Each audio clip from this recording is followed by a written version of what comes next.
लग ही नहीं रहा कि इंटरनेशनल मैयार की हमारी बैटिंग लाइनअप है या टीम है।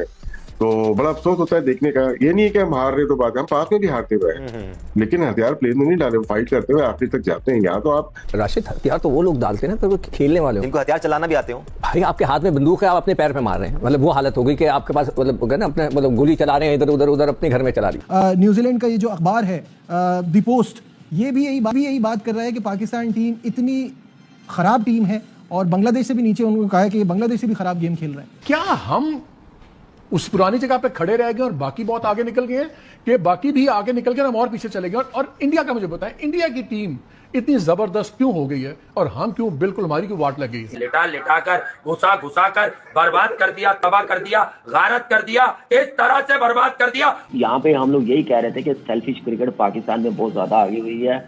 आप देखें कि अपना अपना करो, साइड पे हो जाओ, टीम का कोई नहीं सोच रहा, पाकिस्तान की क्रिकेट का कोई नहीं सोच रहा।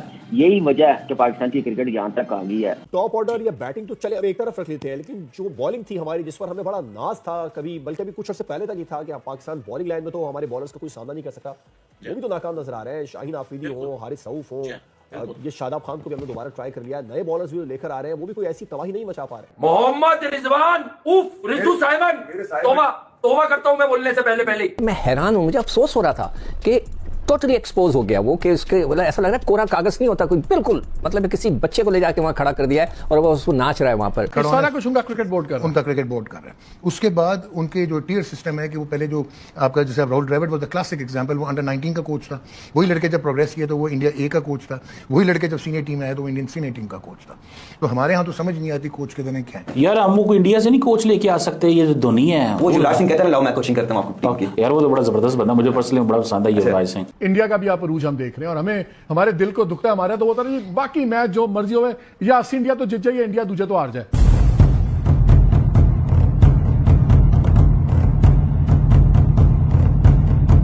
दोस्तों, एक तरफ पाकिस्तान में पीएसएल की तैयारियां जोरों शोरों पर चल रही हैं और इसी के तहत पाकिस्तानी क्रिकेट बोर्ड ने पीएसएल 2025 का एंथम सॉन्ग भी लॉन्च कर दिया और दूसरी तरफ उनकी टीम न्यूजीलैंड जाकर न्यूजीलैंड के बच्चों से जूते खा रही है। अब यही देखकर पाकिस्तानी मीडिया में हाहाकार मचा हुआ है।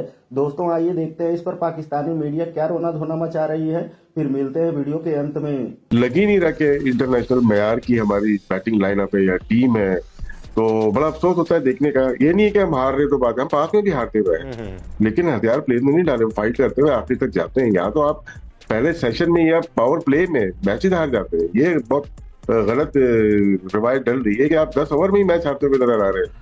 शायद इसके ऊपर बहुत ज्यादा काम करने की जरूरत है। एब्सोल्युटली मुकाबला ही नहीं हो पा रहा। और हिस्टोरिकली स्पीकिंग, जैसे राशिद साहब भी कह रहे हैं, ऐसा नहीं है कि हम माजी में बिल्कुल क्लीन स्वीप करते आए हैं या सारे मैचेस जीतते आए हैं, लेकिन कंपटीशन जरूर नजर आता था। एक मेजर फर्क सिक्कू भाई ये जरूर होता था कि हमारे बैटर्स ने हमेशा स्ट्रगल किया है इन कंडीशंस में, बट हमारे बॉलर्स फिर आपको मैचेस बना कर देते थे, बचा कर देते थे। I am not talking about that, मैं क्वालिटी और टेक्निक की बात करूंगा। अभी राशिद ने जिस तरह बोला कि उन्होंने हथियार डाल दिए, राशिद हथियार तो वो लोग डालते हैं ना तो वो खेलने वाले हो, इनको हथियार चलाना भी आते हो। भाई आपके हाथ में बंदूक है, आप अपने पैर पे मार रहे हैं, मतलब वो हालत हो गई कि आपके पास मतलब ना अपने मतलब गोली चला रहे हैं इधर उधर उधर अपने घर में चला रही, मतलब इस तरह हो गया।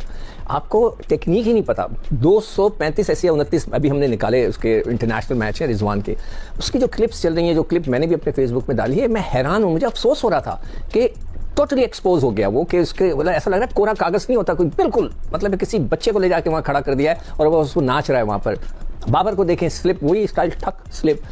अब्दुल्ला शफी को देखें धड़का सा गेंद मूव हुआ स्लिप। इमाम को देखें बाहर गेंद थी स्लिप। मतलब हर आदमी इतना गलत खेला है। इस वक्त मैं बिल्कुल इन रिकॉर्ड की बात नहीं करूंगा, मैं सिर्फ टेक्निक के, हमारे अच्छे अच्छे प्लेयर वहाँ आउट हुए हैं। गमियादाद जैसे प्लेयर, जहीर अब्बास, माजिद खान, मैं इन लोगों के साथ था, ये बहुत अच्छे प्लेयर थे।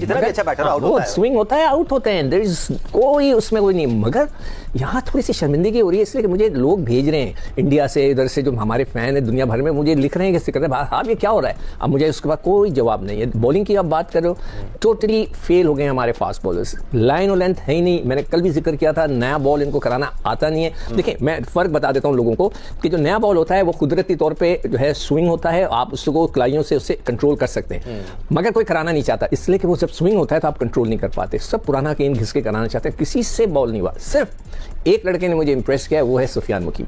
वो एक मैच खेला, अच्छी क्वालिटी की गेंदें की, उसने शायद 23-25 रन ऐसी कुछ दिए, उसने ज़्यादा नहीं दिए, 33 रन दिए, 2 खिलाड़ी आउट भी किए। मगर जब वो बॉल कर रहा था तो लग रहा था कि बैट्समैन उसको रिस्पेक्ट दे रहे हैं। That's the word, respect. किसी और बॉलर को तो दिया ही नहीं उन्होंने, हर एक को सूत के रख दिया उन्होंने। तो वो एक प्लेयर अच्छा था। और अच्छा, फील्डिंग में भी बता दूं दानिश, 2-3 जगह ऐसा मुझे लगा कि लड़कों को, एक जगह 2 लड़के आपस में टकरा गए, उसमें जो इरफान साहब थे, हालांकि वो दूर खड़े, अच्छा वो जो बेचारा फील्डर था उसके पास आ रहा है टकराने, आपको चाहिए था बाउंड्री के बाहर जाते, वो आके उससे टकरा गया और आप ऐसे खड़े हुए जैसे आपको तो निकल जाना चाहिए था ना। उनको इतना नहीं पता कि हाथ में आपकी गेंद नहीं है तो आप बाउंड्री क्रॉस कर जाओ, कुछ नहीं होगा। मतलब मैं हैरान था कि इतनी छोटी सी टेक्निकल चीज उन बच्चों को। बहुत सारे फैक्टर्स हैं यहाँ। प्रेजेंस ऑफ माइंड की बात कर रहे हैं हम, रिस्पॉन्सिबिलिटी की बात कर सकते हैं। अहमद, अगर हम दुनिया क्रिकेट को देख लें since the Inception of the game, बहुत कम ही आपको वो उंगलियों पर शायद गिन सकते हैं आप ऐसे बैटर मिलेंगे जो पिक्चर परफेक्ट हो, जिनकी टेक्निक स्पॉटलेस हो और जिसमें कोई खामी ना हो। बट दुनिया क्रिकेट में आपको ऐसा बहुत कम मिलेगा कि एक बैटर आया एक फ्लॉ के साथ और वो 5-6 साल खेल गया उसी फ्लॉ के साथ। मैं कुछ पाकिस्तानी सीनियर बैटर्स की बात कर रहा हूं, जैसे बाबर आजम आउट होते आए हैं, जैसे रिजवान के जो टेक्निकल फ्लॉज हैं, अगेन इन्होंने 250-250 मैचेस खेल लिए हैं लेकिन उन फ्लॉज से छुटकारा नहीं पाया जा सका है। क्यों है ऐसा? क्योंकि आप इंटरनेशनली खेल रहे हैं, बेहतरीन फैसिलिटीज आपके पास हैं, बेहतरीन कोचेस आपके साथ हैं, मुख्तलिफ दिमाग आप पर काम कर चुके हैं, बट आपके फ्लॉज खत्म नहीं हो रहे।